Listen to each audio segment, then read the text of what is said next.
Love it or loathe it, oil remains the lifeblood of the world's economy, and Russian oil is no exception. So when the US imposed sanctions on Russian oil exports after the invasion of Ukraine, there were, at first, howls of outrage from Moscow. But then, not long after, a whole new shipping industry emerged. It's called the shadow fleet. It consists of hundreds of oil tankers, many old and in bad shape, bought by no one really knows who. These ships dip in and out of sight to deliver crude from Russia to the highest bidder. If oil was already a dirty word, it's fast becoming a lot dirtier.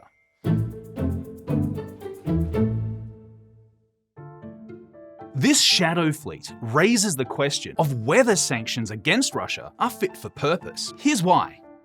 By some estimates, Russia continues to earn up to $1 billion a day from its oil exports. And incredibly, the very countries that have imposed sanctions on Russia are helping to pay that bill. We'll tell you how in a minute. First, we need to understand that the EU and the US have backed a multi-pronged approach on Russian oil sales, following the launch of the full-scale invasion of Ukraine back in early 2022. Here's how that approach works. 1.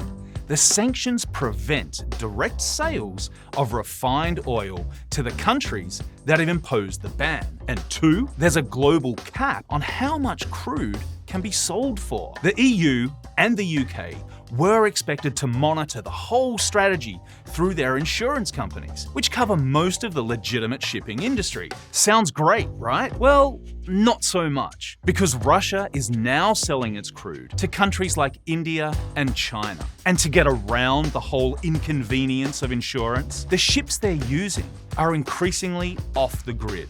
To further cover their tracks, these shadow ships sometimes transfer their cargo at sea to hide its origins, then exporting it from the port of Murmansk to, say, Cochin or Jamnagar, both in India, where it's refined and then sold on to the EU.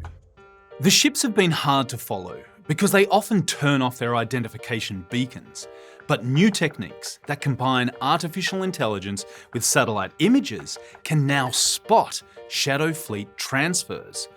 One system, developed at University College London, revealed more than 400 shadow transfers in the Kerch Strait near Ukraine and Russia between 2022 and September 2023.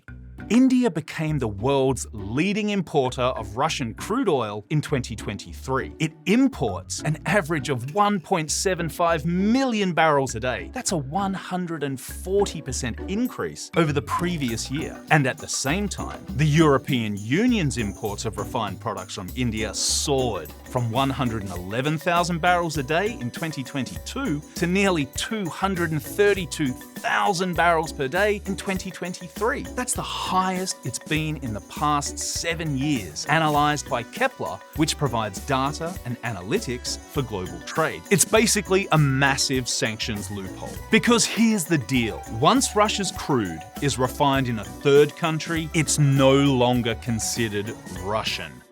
Here's the human rights campaigner, Bill Browder, explaining it all to a British parliamentary committee. About $23 billion worth of oil refined products is being sold back to the EU.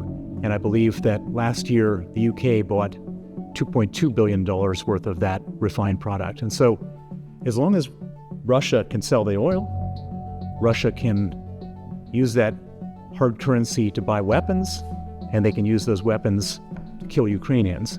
So, the Russians are still making money, but many of the economists behind the sanctions insist it's not nearly enough, and that the Kremlin knows it. Russia's oil tax revenue dropped nearly 30% from 2022 to 2023, in part due to our sanctions.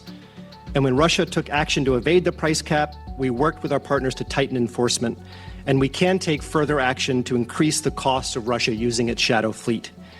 Energy analysts and even Russian officials themselves have linked our increased enforcement activities to the increased discount on Russian oil. Sanctions are crippling Russia, and I think this is really important. I want to back up and say the numbers that you receive about the, quote, success of the Russian economy. The Russian State Statistics Committee produces those numbers.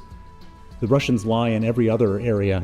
I don't see any reason why we should believe those numbers coming out of Russia.